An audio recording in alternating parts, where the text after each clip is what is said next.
को फ्री पढ़ाना और बुजुर्गों को सरकारी फॉर्म भरकर देना। बदले के उन्हें पुराने मैगजीन्स और कुछ रुपए मिल जाते। रातों के वह लालटेन के नीचे पड़ती, कभी नींद से लड़ती, कभी कमजोरी से, लेकिन उसका हर दिन नई आग में शुरू होता। एक दिन माँ ने कहा, इतनी मेहनत कर लेती है, पर भगवान ना करे अगर परीक्षा में कुछ गलत हो गया तो। सिया ने मुस्कुरा कर कहा, माँ, असफलता तो डॉक्टर लड़ाई नहीं छोड़ी जाती। और यह वाक्य उसके जीवन का मंत्र बन गया। रिधि ने दुनियादारी से दूरी थी, लेकिन किताबों की दुनिया उसकी कंपनी थी। हर किताब में वह अपना भविष्य देखती। किसी कॉलेज में खड़ा होकर पढ़ाई हुई। गांव वाले उसे अक्सर मजाक में कहते, ये तो पैदा ही पढ़ाई के लिए हुई है। लेकिन मजाक में भी सच्चाई थी। एक दिन स्कूल के एक प्रयोग हुआ। अचानक टीचर नहीं आए तो हेड मास्टर ने कहा, रिधि तू ही बच्चों को संभाल ले। वह घबराई, लेकिन जैसे ही उसने किताब हाथ में ली, उसका पूरा चेहरा चमक उठा। उस दिन उसने 4 घंटे लगातार बच्चों को पढ़ाया। बच्चे उसे चिपक गए। मास्टर जी ने सिर पर हाथ रखकर कहा, तू प्रोफेसर ही बनेगी, हमें गर्व होगा। पर उसके सामने एक बड़ी समस्या थी, कॉलेज की फीस। ट्यूशन पढ़ा पढ़ाकर वह जितना कमाती, ये पर्याप्त नहीं था। लेकिन रिधि ने कभी रोना या कमजोरी नहीं दिखाई। उसकी जीत उसकी चुप्पी में थे। जोया उस सबसे हटकर थी। उसे किताबों से ज्यादा मशीनें पसंद थी। कभी रेडियो खोलती, कभी बिजली के बोर्ड की मरम्मत करती। गांव वाले उसे मिस्त्री लड़की कहते। एक दिन गांव की हैंडपंप मशीन खराब हो गई थी। कई लोग आए, पर ठीक न हो पाए। जोया ने पिता से कहा, पापा मुझे कोशिश करने दो। शुरू में सब हंसे, लेकिन पिता बोले, जाकर देख ले बेटी। जोया ने स्क्रूड्राइवर उठाया, घंटे भर तक मेहनत की और अचानक धड़ाम पानी निकल पड़ा। गांव वाले दंग। किसी ने कहा, यह लड़की इंजीनियर बनेगी।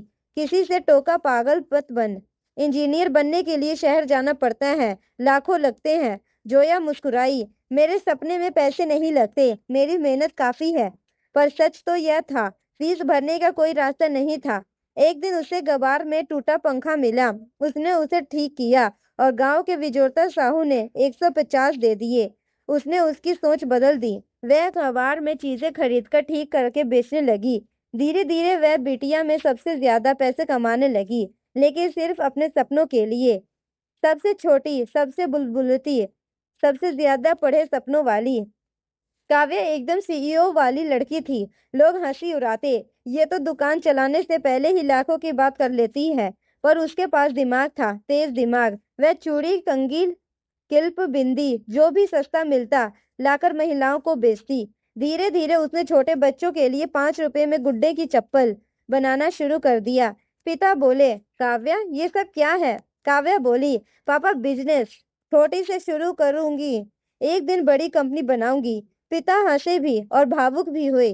दुनिया के सबसे अमीर आदमी अपनी बेटी को उसके सपने में दिखता है, और गिरीश भी वही देख रहे हैं। हर कहानी में एक मोड़ होता है जो सबकी हिम्मत को हिला देता है। एक रात माँ तेज बुखार में जागी। पिता ने दवाई दिलाई, पर हालात बिगड़ती गई। डॉक्टर ने कहा, उन्हें शहर ले जाना पड़ेगा और तुरंत इलाज चाहिए। शहर, इलाज, पैसे। पिता के पैरों तले जमीन खिसक गई। अनन्या रो पड़ी, मुझे मेडिकल कॉलेज जाना था, पर मैं माँ के लिए सब छोड़ दूंगी। पिता बोले, नहीं, तुम्हारी पढ़ाई सबसे जरूरी है। मैं माँ को ले जाऊंगा, चाहे कुछ भी हो। चारों बहनों ने आपस में देखा। उसने पास से जोड़ा हुआ पैसा था। ट्यूशन, काम, मजदूरी, कबाड़, बच्चों के चीजों बनने का, सब मिलाकर सिर्फ 4,900 रुपये थे। इलाज कम से कम 12,000 का था।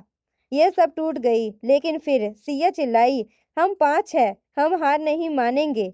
अगले 2 दिन में काव्य ने महिलाओं को सामने उधारी में खरीदकर दोगुने में बेचकर 2,000 रुपये कमाए। जोया ने गांव में मशीनें ठीक कर 1,500 कमाए। रिधि ने घर घर जाकर ट्यूशन से पैसे इकट्ठा किए, 1,200 रुपये। सिया ने गांव वालों को समझाकर छोटी मदद जुटाई, 1,000 रुपये। और अनन्या ने मेडिकल कॉलेज में एक सीनियर से 1,000 रुपये उधार लिए। पहली बार चारों बहनों ने मिलकर 11,600 रुपये जुटाए। इलाज हुआ, माँ बच गई, और उसी रात पिता रो रहे थे, लेकिन इस बार दर्द से नहीं, गर्व से। उन्होंने कहा, मुझे बस बिल्कुल डर नहीं लगता, मेरी बेटियां सब संभाल लेती हैं। और ये वाकया पांचों के लिए जीवन की सबसे बड़ी ताकत बन गया। माँ के ठीक होने के बाद घर में थोड़ी राहत आई, लेकिन पांचों बेटियां जानती थी अब असली रंग शुरू हुई है। गरीबी और समाज दोनों सामने खड़े थे, लेकिन अब उनके दिल में डर नहीं था, क्योंकि पिता ने पहली बार कहा था, मेरी बेटियां सब संभाल लेंगी। ये शब्द उनके लिए आशीर्वाद भी थे और जिम्मेदारी भी। अनन्या का मेडिकल कॉलेज में दाखिला तो हो गया, लेकिन वहां का खर्च, किताबें, लैब फीस, हॉस्टल सब उनके पास बस में बाहर था। ये अस्पताल नहीं ले पाई। शहर में कॉलेज तक रोज 6 किलोमीटर पैदल चलती।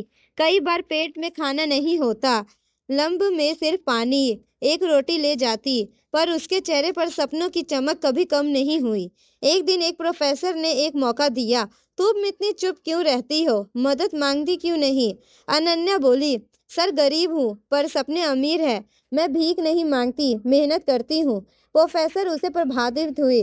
उन्होंने उसे लैब असिस्टेंट की छोटी नौकरी दिलाई। अब उसे थोड़ा पैसा मिल जाता था।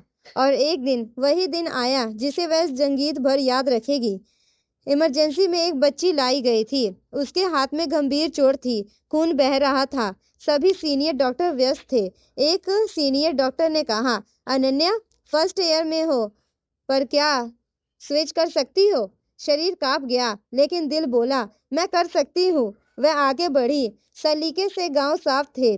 सावधानी से टांगे लगाई और बच्ची बच गई। उसकी माँ अनन्या के पैरों पर गिर गई। बेटी, तू डॉक्टर नहीं, भगवान है। उस रात अनन्या अकेले रोई। आंसू के दो और थे, थकान भी और गर्व भी। सिया की तैयारी पूरे आग की तरह चल रही थी। दिन के गांव में स्कूल में बच्चों को पढ़ाती, रात को लालटेन के पास बढ़ती। ना कोचिंग, ना गाइडेंस, सिर्फ जिद। और फिर फिलिस्पीन हुआ। सिया परीक्षा केंद्र में बाहर आई जैसे उसने दुनिया जीत ली हो। उसके चेहरे पर विश्वास था, पर घर पहुंचते ही उसके सपनों के आगे ने घेर लिया। घर के बाहर भीड़ लगी थी। उनका छोटा सा घर आधा जल चुका था, कारण टूटी मिट्टी के चूल्हे से चिंगारी उड़ गई थी। पिता घुटने पर बैठे। सिया, हमारा घर सब खत्म। लेकिन सिया ने पिता का हाथ पकड़ लिया। पापा, घर नहीं, हम 5 हैं, याद है? हम जीतेंगे। रात भर उन्होंने जलती लकड़ियां उठाई, राख साफ की, दीवारों पर मिट्टी पोती।